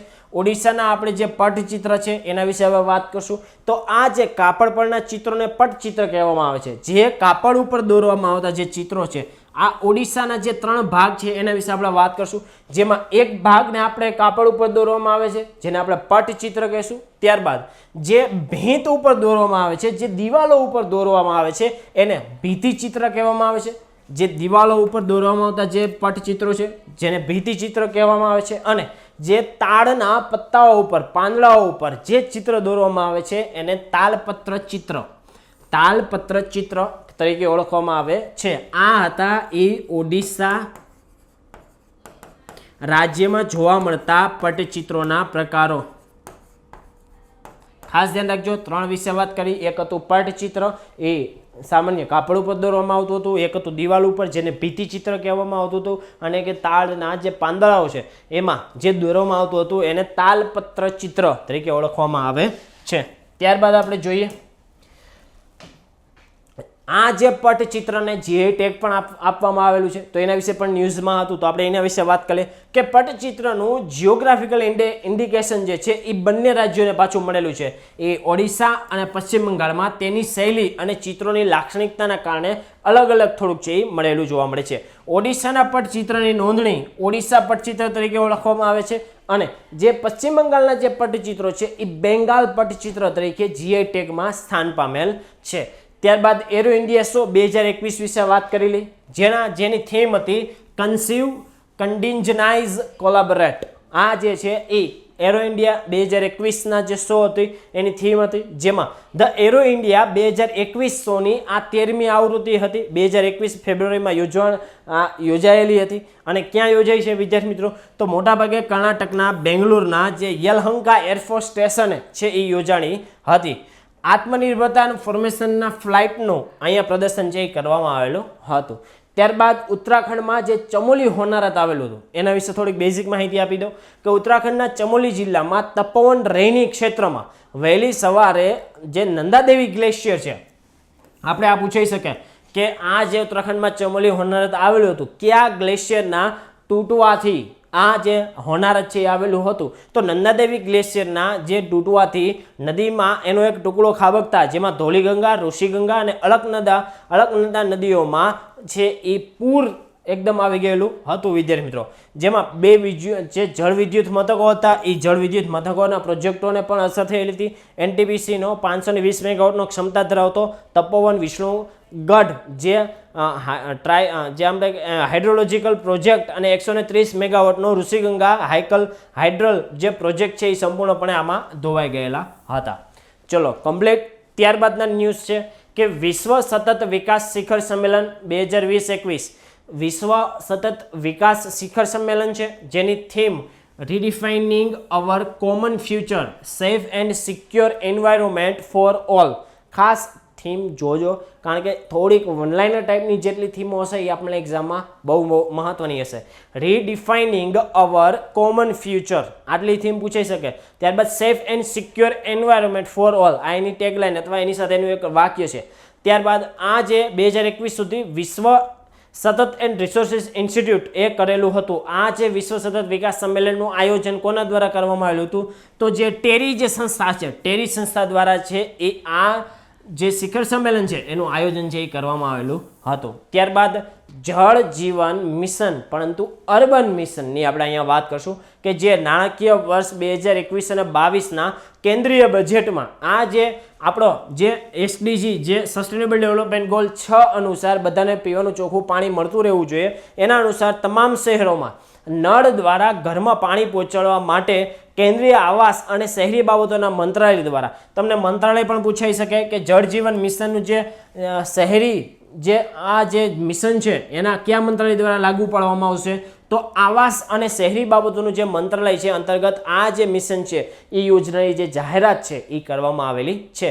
જે અંતર્ગત આપણે હવે સાલ પૂછાઈ શકે કે જે અંતર્ગત કેટલા વર્ષ સુધીમાં, કયા વર્ષ સુધીમાં આ બધાને નળ દ્વારા જળ શહેરી વિભાગો છે, શહેરી વિસ્તારોમાં આ બધાને નળ દ્વારા જળ પહોંચાડવાની વાત કરી છે. લક્ષ્યાંક છે એ 2024 સુધીમાં કાર્યાત્મક ઘરેલું નળ જોડાણ એટલે કે ફંક્શનલ હાઉસહોલ્ડ ટેપ કનેક્શન બધી જગ્યાના માધ્યમથી તમામ જે ગ્રામીણ જે ઘરોમાં વ્યક્તિ દીઠ 55 લીટર જળનો પુરવઠો પહોંચાડવાની કલ્પના છે એ કરવામાં આવેલી છે. ખાસ તમારે યર યાદ રાખવાનું છે 2024 સુધીમાં. ત્યારબાદ આપણે વાત કરીએ કે સુરત સહિત 10 શહેરોમાં, આપણા ગુજરાતનું છે એટલા માટે આ લીધેલું છે કે સુરત સહિત 10 શહેરોમાં મિનિસ્ટ્રી ઓફ હાઉસિંગ અર્બન અફેર્સનું પેયજલ સર્વેક્ષણ છે એ કરવામાં આવેલું છે. આવાસ અને શહેરી જે બાબતોના મંત્રાલય, જેને મેં ઇંગ્લિશમાં કીધું ministry of housing and urban affairs, એ જળ જીવન મિશનનું જે શહેરી અંતર્ગત પ્રાયોગિક ધોરણે દેશના જે 10 શહેરો છે એ 10 શહેરોમાં પેયજલ સર્વેક્ષણ છે એ લોન્ચ કરેલું છે વિદ્યાર્થી મિત્રો. પેયજલ સર્વેક્ષણ 10 શહેરોમાં કઈ મિનિસ્ટ્રી આવશે? તો ministry of housing and urban affairs દ્વારા આ લોન્ચ કરવામાં આવ્યું છે. ગુજરાતનું કયું શહેર આ જે છે એ પેયજલ સર્વેક્ષણ અંતર્ગત આવેલું છે? તો ગુજરાતનું સુરત શહેરમાં પેયજલ સર્વેક્ષણ છે એ કરવામાં આવેલું છે. અન્ય શહેરો વિશે પણ જોઈ લે. બદલાપુર, આગ્રા, ચુરુ, ભુવનેશ્વર, મદુરાઈ, કોચી, પટિયાલા, સુરત, રોહતક અને જે તુમકુર જે શહેરો છે એ શહેરોમાં આ જે પેયજલ સર્વેક્ષણ છે એ યોજવામાં આવેલું છે. ત્યારબાદ આપણે વાત કરશું કે આસામમાં મહાબાહુ બ્રહ્મપુત્ર પહેલ લોન્ચ કરવામાં આવેલી છે. મહાબાહુ બ્રહ્મપુત્ર પહેલ કે જે ધુબરી, ફૂલવાડી અને જે માજુલી સેતુના નિર્માણ માટેની ભૂમિપૂજન કરવામાં આવેલું. એના વચ્ચે મહાબાહુ અને બ્રહ્મપુત્ર પહેલનું લોન્ચિંગ સાથે આસામ માટે વિકાસની એક સફર એક અહીંયા સીમાચિહ્નરૂપ બનશે. કારણ કે આ જે છે એ એક દ્વીપ બનાવવાની આપણે એમ કહી શકીએ કે એક પુલ બનાવવાની વાત કરી છે. મહાબાહુ બ્રહ્મપુત્ર પહેલ શુભારંભ નેમાટી ઘાટી માજુલી નદી દ્વીપ છે. ધુબરી, હાઇટ સિંગમારી અને ઉત્તર અને દક્ષિણ ગુવાહાટી વચ્ચે રો પિક્સ વેસેલ છે એના માટે સંચાલન સાથે આ જે પહેલ છે એ લોન્ચ કરવામાં આવેલી છે. ત્યારબાદ માજુલી જોરહાટ પુલની આપણે વાત કરશું કે જે આસામના જે માજુલી આઇલેન્ડ આવેલો છે તમને બધાને ખ્યાલ હશે અને જોરહાટ વચ્ચે બ્રહ્મપુત્રી નદી ઉપર એક 8 કિલોમીટર લાંબો ટુ લેનનો એક પુલ બનાવવાની વાત શિલાન્યાસ કરવામાં આવેલો છે મોદી સાહેબ દ્વારા. અને આ પુલ છે એ નિમાટી ઘાટ એટલે કે જોરહાટની બાજુએ અને કમલાબારી જે ઘાટ છે એમાં માજુલી તરફને જોડશે. કયા બે સ્થળોને જોડશે? તો નિમાતી ઘાટ અને કમલાબારીને આ જે પુલ છે માજુલી જોરહાટ પુલ એને જોડશે. માજુલી તમને ખબર છે ભારતનો પ્રથમ એવો ટાપુય જિલ્લો જે વિશ્વનો સૌથી મોટો નદી દ્વીપ ટાપુ છે. ત્યારબાદ આપણે વાત કરીએ ધુબરી ફૂલવાડી જે સેતુ છે જે પુલ છે એના વિશે અહીંયા વાત કરી દઈશું કે ધુબરી ફૂલવાડી 4 લેન પુલવાળો કોઈ નદી પરનો સૌથી લાંબો એવો 4 લેન ધરાવતો એવો ભારતનો એકમાત્ર પુલ છે જેનું નામ છે ધુબરી ફૂલવાડી સેતુ. કારણ કે એકદમ ચર્ચામાં હતો એટલા માટે કઈ નદી ઉપર આવેલો છે? બ્રહ્મપુત્ર નદી ઉપર બનાવવામાં આવેલો છે. અને આ પુલ આસામના ધુબરીને મેઘાલયના જે ફૂલવાડી છે તુરા અને રોંગરામ અને રોંગજેંગ આ જે સ્થળો છે એ સ્થળોના જે આપણે નામ જોઈએ એ સ્થળો સાથે આ જે પુલ છે એ જોડાણ થશે. ત્યારબાદ આપણે વાત કરીએ કે ડિજિટલ ઇન્ટેલિજન્સ યુનિટની સ્થાપના છે એ કરવામાં આવેલી છે. કોના દ્વારા? તો ડિટેલમાં ન્યૂઝ જોઈએ કે જે કેન્દ્રીય સંચાર મંત્રાલય છે એ કેન્દ્રીય સંચાર મંત્રાલય દ્વારા અનિચ્છનીય કે જે ખોટા કોલ આપણા ફોનમાં આવતા હોય છે ઘણી બધી વખત અને એમ કહેતા હોય છે કે તમારા જે એટીએમ છે એનો પિન તમારો ચેન્જ થઈ ગયો છે અથવા તમારું જે બેંકમાં અમે આટલા રૂપિયા તમને ઇનામ લાગેલું છે તમને આટલા રૂપિયા અમે આપશું તો તમારી પાસે બેંક ડિટેલ ખોટા અનિચ્છનીય કોલ જે આવતા હોય છે એ અનિચ્છનીય કોલ અને જે નાણાકીય છેતરપિંડી થતી હોય છે તો એ છેતરપિંડીની સામે તમારે ફરિયાદ કરવી હોય તો એના માટે ડિજિટલ ઇન્ટેલિજન્સ યુનિટની સ્થાપના કરવામાં આવેલી છે. અનસોલિડેટેડ કોમર્શિયલ કમ્યુનિકેશન અને નાણાકીય છેતરપિંડી ખાસ કરીને ડિજિટલ પેમેન્ટ ક્ષેત્રમાં ફરિયાદોનો સામનો કરવા માટે એક નોડલ એજન્સી તરીકે કે તમારે આવા પ્રકારની કોઈ પણ પ્રકારની તમારી છેતરપિંડી થઈ હોય તો એની એક નોડલ એજન્સી તરીકે આ ડિજિટલ ઇન્ટેલિજન્સ યુનિટની સ્થાપના કરવામાં આવેલી છે. ટેલિકોમ જે analytics for fraud management and consumer protection and telecom commercial communication customer preference regulation 2018ના આ જે નીતિ નિયમો છે આ બંને નિયમો છે કે જે આપણે તમારી સાથે જે કાંઈ પણ ઓનલાઈન પ્રકારનું તમારી સાથે કન્ઝ્યુમર બાબતેનો ફ્રોડ થયેલો હોય તો એનો આ 2018ના જે એક્ટ છે એના આ જે ડિજિટલ ઇન્ટેલિજન્સ યુનિટ છે એનું પાલન છે એ આ બે એક્ટ દ્વારા કરવામાં આવશે. કોલ્સને નિયંત્રિત કરવા અને એનો વિકસિત વહીવટી માળખું છે એ આના દ્વારા પ્રદાન કરવામાં આવશે. ત્યારબાદ આપણે જોઈએ આમાં મંત્રાલય ખાસ યાદ રાખજો કેન્દ્રીય સંચાર મંત્રાલય દ્વારા આ ડિજિટલ ઇન્ટેલિજન્સ યુનિટની છે એ સ્થાપના કરવામાં આવેલી છે. ત્યારબાદ આપણે વાત કરશું ઇન્ટરનેશનલ એનર્જી જે કમિશન છે એજન્સી છે એ ઇન્ટરનેશનલ એનર્જી એજન્સી દ્વારા ઇન્ડિયા એનર્જી આઉટલુક 2021નો રિપોર્ટ છે એ બહાર પાડવામાં આવેલો છે. આપણા માટે કામનું એ છે કે ઇન્ડિયા એનર્જી આઉટલુક 2021નો રિપોર્ટ નીચેનામાંથી કઈ સંસ્થા દ્વારા બહાર પાડવામાં આવેલો છે? તો ઇન્ટરનેશનલ એનર્જી એજન્સી દ્વારા ઇન્ડિયા એનર્જી આઉટલુક 2021 જે રિપોર્ટ છે એ બહાર પાડવામાં આવેલો છે. વર્તમાન ચીન, અમેરિકા અને યુરોપિયન યુનિયન પછી ભારત સૌથી ચોથો વૈશ્વિક ઉર્જાને ઉપયોગ કરતો એવો દેશ ચોથો છે. આ રિપોર્ટમાં એવું કહેવામાં આવેલું હતું. આ પણ આપણે યાદ રાખવું છે. સૌપ્રથમ નંબર ઉર્જાનો ઉપયોગ કરતી હોય એવો કયો દેશ છે? ચીન છે. બીજા નંબર ઉપર અમેરિકા, ત્રીજા નંબર ઉપર યુરોપિયન યુનિયન અને ચોથા નંબર ઉપર ભારતનો ક્રમ છે એ આવે છે. ત્યારબાદ આપણે વાત કરીએ કે ભારતનું પ્રથમ અમ્પ્યુટી ક્લિનિક એટલે શું ખબર છે? અંગ વિચ્છેદન. કે તમને કોઈ પણ પ્રકારની ઈજા થઈ હોય અને એ ઈજામાં તમારું કોઈ પણ અંગ છે એ અંગ કાપવાનું હોય અથવા એને આપણે કાઢવાનું હોય તો એના અંગ વિચ્છેદન, કોઈ પણ એવી ઈજા, બીમારી અથવા સર્જરીના કારણે કોઈ વ્યક્તિના શરીરમાંથી અંગને જ્યારે દૂર કરવાનું હોય ત્યારે અમ્પ્યુટીની સર્જરી કરવામાં આવે છે. તો એના વિશે આપણે જોઈએ કે અમ્પ્યુટી ક્લિનિકની સ્થાપના ક્યાં કરવામાં આવેલી છે? તો ચંદીગઢમાં કરવામાં આવેલી છે. ભારતમાં પહેલા અમ્પ્યુટી ક્લિનિકની જે સ્થાપના છે એ ચંદીગઢમાં કરવામાં આવેલી છે. જે post graduation institute of medical education and research જે ચંદીગઢમાં આવેલી છે એમાં આ જે અમ્પ્યુટી જે ક્લિનિક છે એની સ્થાપના કરવામાં આવેલી છે. ત્યારબાદ રાષ્ટ્રીય બાગાયત મેળા 2021નું જે આયોજન થયેલું હતું એના વિશે આપણે ચર્ચા કરીએ. જેની theme horticulture for startup and standup India. આ ખાસ ધ્યાન રાખજો, ઇઝી છે અને પૂછાઈ શકે એવી છે કે બાગાયતી જે રાષ્ટ્રીય બાગાયતી મેળાનું જે આયોજન થયેલું હતું એની થીમ શું હતી? તો horticulture for startup and standup India. ત્યારબાદ આ જે રાષ્ટ્રીય બાગાયતી મેળાનું આયોજન ક્યાં થયેલું હતું? તો બેંગ્લોર ખાતે થયેલું હતું. નેશનલ હોર્ટિકલ્ચર ફેરનું ઉદ્ઘાટન આભાસી રીતે કરવામાં આવેલું હતું. અને આ જે મેળાનું આયોજન છે એ કોના દ્વારા કરવામાં આવેલું હતું? તો Indian institute of horticulture research અને Indian council for agriculture research દ્વારા બેંગ્લોર ખાતે હેસારઘટ્ટામાં સ્થિત IIHR કેમ્પસમાં એટલે કે ઇન્ડિયન ઇન્સ્ટિટ્યૂટ ઓફ હોર્ટિકલ્ચર રિસર્ચના કેમ્પસમાં આનું આયોજન આભાસી રીતે કરવામાં આવેલું હતું રાષ્ટ્રીય બાગાયતી મેળાનું. ત્યારબાદ આપણે જોઈએ વી હબ અને આઈ હબ. એ શું છે? તો વી હબ છે વિદ્યાર્થી મિત્રો એ તેલંગાણા જે સરકાર છે, તેલંગાણા જે રાજ્ય છે એ તેલંગાણા રાજ્યની જે વી હબ એટલે કે વિમેન એન્ટરપ્રિન્યોર હબ એક સ્ટાર્ટઅપ છે કે જેમાં જે મહિલાઓ જે ઉદ્યોગપતિઓ બને, મહિલાઓ છે એ ઉદ્યોગ સાહસિક બને એના માટેનું એક વિમેન એન્ટરપ્રિન્યોર હબ જેને વી હબ કહેવામાં આવે છે. અને જે ગુજરાત સરકાર દ્વારા આપણે સ્ટાર્ટઅપને પ્રોત્સાહન આપવા માટે આઈ હબની જે સ્થાપના કરવામાં આવી હતી એ બંને વચ્ચે ભાગીદારી કરવામાં આવેલી છે. વી હબ એક સ્ટાર્ટઅપ ઇન્ક્યુબેટર છે જે મહિલાઓની જે ઉદ્યમશીલોને વધારે વિકાસ કરવા માટે એ લોકોને મદદ કરતું એક એકમ છે વિદ્યાર્થી મિત્રો. ત્યારબાદ મહિલા ઉદ્યોગ નવસાહસિકોની સમસ્યાઓના સમાધાનો મળે, નવીન કોઈ એવી ટેકનોલોજીનો ઉપયોગ કર્યો તો સરળતાથી મળી શકે એના માટે આ બંને જે સ્ટાર્ટઅપના જે એકમો છે એ બંને વચ્ચે એક ભાગીદારી કરવામાં આવેલી હતી. આઈ હબ એ સ્ટુડન્ટ સ્ટાર્ટઅપ ઇનોવેશન એક હબ છે. જે આપણું ગુજરાતમાં જે આઈ હબ છે એ એક સ્ટુડન્ટ સ્ટાર્ટઅપ કરવામાં આવ્યું છે અને એક ઇનોવેશન માટેનું એક હબ છે. એનો ઉદ્દેશ્ય શું છે? તો ગુજરાતમાં એન્ડ ટુ એન્ડ નવીનીકરણીય, ઉદ્યમશીલ અને પારિસ્થિતિક તંત્રનો વિકાસ થાય. કે કોઈ એવા વિદ્યાર્થીઓ હોય કે જેને આ નાની ઉંમરથી એક કંઈક કંપની સ્થાપવાની હોય, કોઈ બિઝનેસ કરવાનો એવો કંઈક નવીન વિચાર હોય તો એ વિચારને સરકાર દ્વારા મદદરૂપ થાય એના માટેની આ એક આઈ હબ નામની રચના કરવામાં આવેલી છે. ગુજરાતની સ્ટુડન્ટ સ્ટાર્ટઅપ એન્ડ ઇનોવેશન નીતિ અંતર્ગત છે એની આઈ હબની જે સ્થાપના છે એ કરવામાં આવેલી હતી.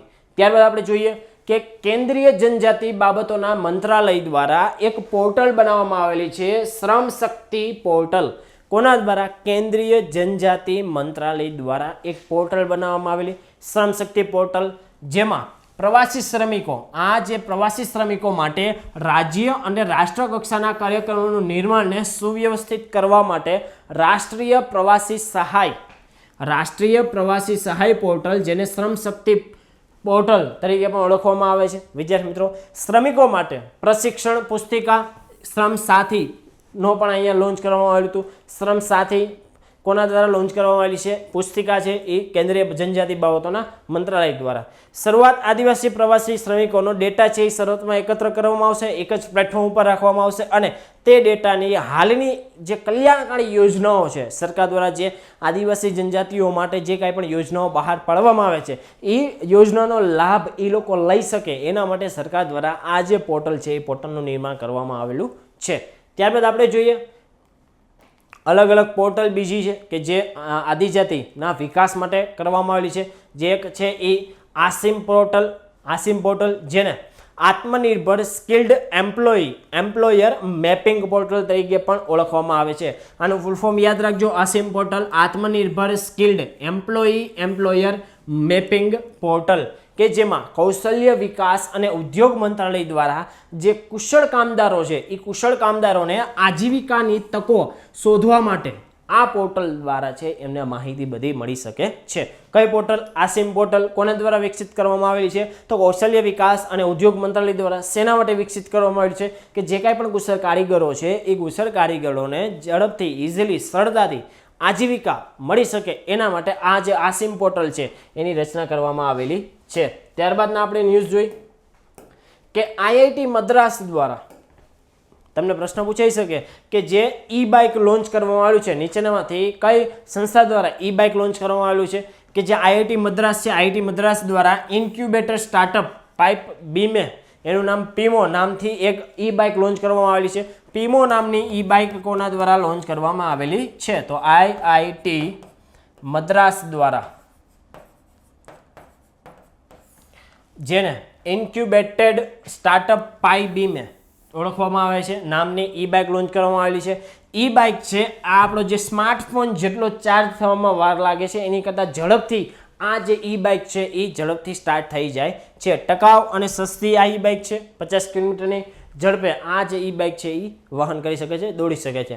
ત્યારબાદ આપણે જોઈએ કે આર્દ્રભૂમિ સંરક્ષણ વ્યવસ્થાપન, રથમ આર્દ્રભૂમિ સંરક્ષણ વ્યવસ્થાપન વિશે, કે વિશ્વ આર્દ્રભૂમિ દિવસના અવસરે આર્દ્રભૂમિ સંરક્ષણ માટે પર્યાવરણ, વન અને જળવાયુ મંત્રાલય દ્વારા નેશનલ ફોર સસ્ટેનેબલ કોસ્ટલ મેનેજમેન્ટના ભાગરૂપે ભારતની પ્રથમ એવી સમર્પિત આર્દ્રભૂમિનું સંરક્ષણ કરવા માટે અને વ્યવસ્થાપન કેન્દ્ર બનાવવા માટેની સ્થાપના તમિલનાડુના ચેન્નઈ ખાતે કરવામાં આવેલી છે. આપણા માટે ન્યૂઝ શું હતા આમાંથી?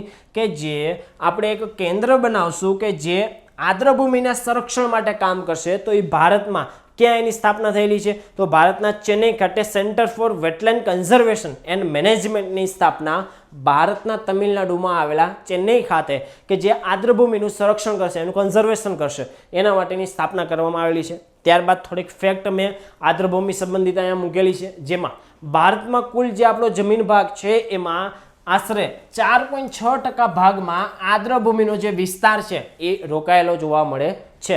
અને ભારતમાં ટોટલ કેટલા આર્દ્રભૂમિ ધરાવતા સ્થળો છે? તો 42 આર્દ્રભૂમિ ધરાવતા સ્થળો, જે રામસર સાઇટ, રામસર જે વેટલેન્ડ, જે રામસર નામનું ઈરાનના તહેરાન શહેરમાં એક આપણે એમ કહી શકીએ કે આર્દ્રભૂમિ માટેની કન્ઝર્વેશન માટેનું એક કન્વેન્શન કરવામાં આવેલું હતું.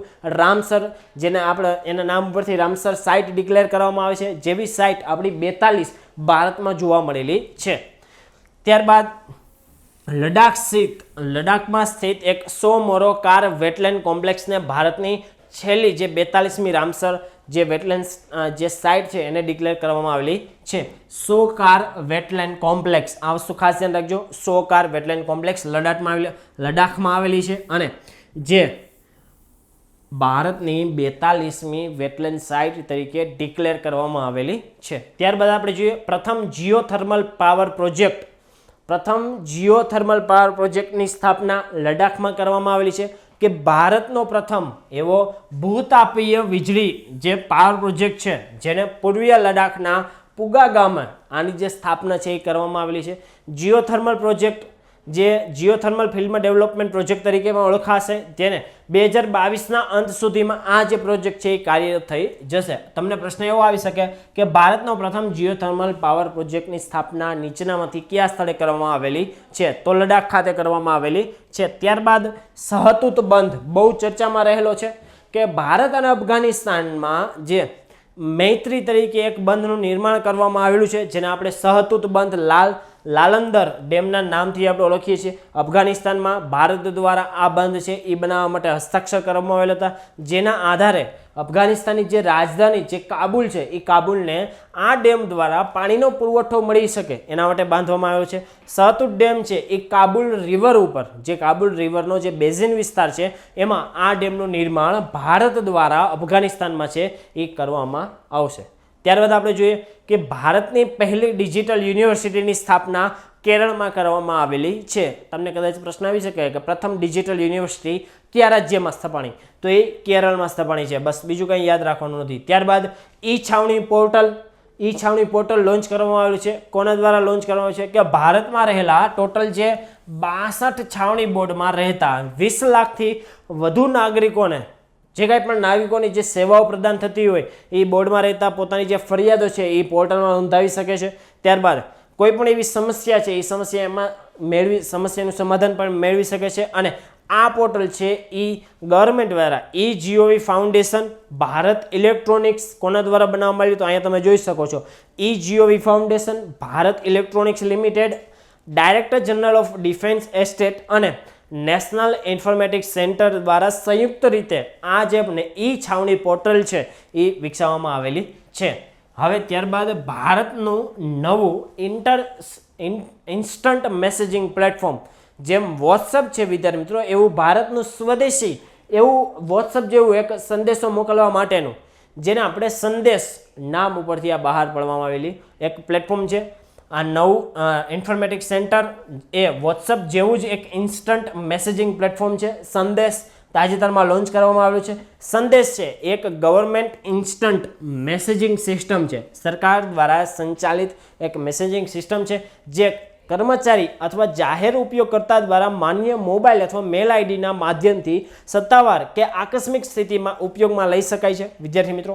ત્યારબાદ ભારતની પહેલી અંડરસી ટનલ ક્યાં બનાવવામાં આવશે, તો અંડરસી ટનલ છે એ મુંબઈ ખાતે જે તટીય જે સડક પ્રોજેક્ટ અંતર્ગત 2 ટનલો બનાવવામાં આવશે મહારાષ્ટ્ર રાજ્યમાં. અંડરસી દરિયાની અંદર જે 2023 સુધીમાં આ ટનલ છે એ કમ્પ્લીટ થઈ જશે, શરૂ કરવામાં આવશે એવું લખેલું છે. ત્યારબાદ આ ટનલની લંબાઈ 2.07 કિલોમીટર રાખવામાં આવશે. તે ગીરગાંવ ચોપાટીથી અરબી સમુદ્રમાંથી પસાર થશે અને ટનલ પ્રિયદર્શની પાર્કથી શરૂ કરી અને મરીન ડ્રાઈવમાં નેતાજી છે સુભાષચંદ્ર બોઝ ખાતે પૂર્ણ થશે. આખી 2 કિલોમીટર લાંબી આ ટનલ છે મુંબઈમાં અથવા મહારાષ્ટ્ર રાજ્યમાં ભારતની પહેલી અંડરસી ટનલનું નિર્માણ કરવામાં આવશે. ત્યારબાદ આપણે જોઈએ કે રાજ્યસભાએ એક જમ્મુ કાશ્મીરની જે સુધારા વિધેયક છે એ સુધારા વિધેયક પસાર કરેલું, પરંતુ મુદ્દો શું હતો કે જે જમ્મુ કાશ્મીરની જે સિવિલ સર્વિસની જે સેવા હોય, જેને સ્ટેટ PCS કહી શકીએ, જેમ આપણે GPSC છે એમ જમ્મુ કાશ્મીરની JPSC હશે. તો એ JPSCને એક આખી સંગઠિત જે આપણી ઓગમન્ટ, જેને આપણે ઓળખતા હતા, ઓગમન્ટ જે કેડર આપણે ઓળખતા હતા, તો એ ઓગમન્ટ કેડરમાં આનો સમાવેશ છે એ કરવામાં આવેલો છે. આપણે પ્રશ્ન એવો આવી શકે કે નીચેનામાંથી જમ્મુ કાશ્મીરની જે કેડર છે એ નીચેનામાંથી કયા કેડર સાથે જોડવામાં આવેલી છે, તો ઓગમન્ટ કેડર સાથે છે એ જોડવામાં આવેલી છે. જેમાં ઓગમન્ટમાં કોનો સમાવેશ થાય છે એના વિશે આપણે વાત કરી દઈએ કે જમ્મુ કાશ્મીર કેડર તથા અરુણાચલ પ્રદેશ, ગોવા, મિઝોરમ, યુનિયન ટેરેટરી કેડરનું વિલીનીકરણ કરી અને ઓગમન્ટ જે આપણે કહી શકીએ કેડરમાં એ મિક્સ કરી દેવામાં આવેલી છે. ત્યારબાદ સ્ટાર્સ યોજનાનું અમલીકરણ માટે આર્થિક બાબતોના વિભાગે કોની સાથે સમજૂતી કરેલી છે, અથવા સ્ટાર્સ યોજનાના અમલીકરણ માટે ભારત સરકાર દ્વારા કોની સાથે નીચેનામાંથી સમજૂતી કરેલ છે, તો વર્લ્ડ બેંક સાથે. આ વસ્તુ ખાસ યાદ રાખજો, વર્લ્ડ બેંક સાથે સ્ટાર યોજનાના પાલન માટે આપણે સમજૂતી કરેલી છે. તો સ્ટાર્સનું ફૂલ ફોર્મ શું છે એના વિશે આપણે જોઈ લઈએ. તો સ્ટાર્સ એટલે કે strengthening, teaching, learning and result for states પ્રોજેક્ટનું અમલીકરણ માટે આપણે વર્લ્ડ બેંક સાથે સમજૂતી કરેલી છે. આર્થિક બાબતોના વિભાગ અને વર્લ્ડ બેંક વચ્ચે આ જે સ્ટાર્સ યોજના છે એ સ્ટાર્સ યોજના ઉપર હસ્તાક્ષર કરવામાં આવેલા હતા અને આ પ્રોજેક્ટ શરૂઆતના 6 રાજ્યોમાં લાગુ પાડવામાં આવશે, જેમાં હિમાચલ પ્રદેશ, રાજસ્થાન, મહારાષ્ટ્ર, મધ્યપ્રદેશ, કેરળ અને ઓડિશા. ગુજરાતમાં આવતું નથી.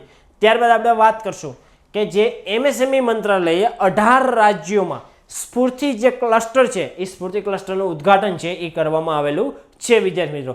તો સ્ફૂર્તિ શું છે તો અહીંયા લખેલું જ છે તમને કે SFURTI scheme of fund for regeneration of traditional industries, કે તમારા જે વિસ્તારમાં અથવા તમારા જે રાજ્યમાં કોઈ એવી ઇન્ડસ્ટ્રી છે એને રિજનરેશન કરવું હોય, અપડેટ કરવું હોય, અથવા ટ્રેડિશનલ ઇન્ડસ્ટ્રીઝ જે હોય, પરંપરાગત ઇન્ડસ્ટ્રી છે એને ફરી પાછી આગળ લાવી હોય, એના માટે scheme for fund for regeneration of traditional industries જેમાં લખેલું છે કે એમએસએમઈ મંત્રાલય દ્વારા પારંપરિક ઉદ્યોગો અને કારીગરોને વધારવા માટે આ જે સ્કીમ છે એ બહાર પાડવામાં આવેલી છે. એમએસએમઈ મંત્રાલયે ક્લસ્ટર વિકાસને પ્રોત્સાહન આપવાના ઉદ્દેશથી 2005માં આ જે સ્ફૂર્તિનો છે એ જાહેર કરવામાં આવેલી એક સ્કીમ છે, લોન્ચ કરવામાં આવેલી સ્કીમ છે, યોજનાનો પ્રારંભ કરવામાં આવેલો હતો. ત્યારબાદ આપણે જે વાત કરતા હતા એમએસએમઈને પ્રોત્સાહન આપવા માટે જે 18 રાજ્યોમાં વિસ્તૃત 50 કારીગર આધારિત કોઈ પણ એવું એકમ છે કે જે સ્ફૂર્તિ ક્લસ્ટરનું ઉદ્ઘાટન છે એ કરવામાં આવશે. ત્યારબાદ આપણે જોઈએ કે ખાદી અને જે વિલેજ ઇન્ડસ્ટ્રી કમિશન છે એ ખાદી અને વિલેજ ઇન્ડસ્ટ્રી કમિશન દ્વારા જે આપણે સ્ફૂર્તિ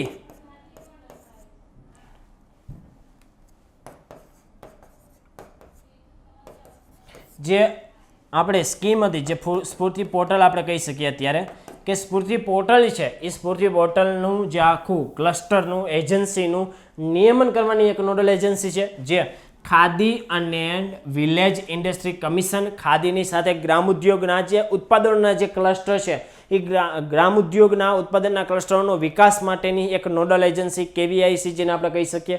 ત્યારબાદ નિયમિત ક્લસ્ટર એટલે કે જે 500 કારીગર છે એને 2.5 કરોડ સુધીની સરકારી સહાય આપવામાં આવશે સ્ફૂર્તિ અંતર્ગત, અને જે 500 થી વધુ કારીગરો હોય તો એને 5 કરોડ રૂપિયાની સહાય છે એ સરકાર દ્વારા આપવામાં આવશે.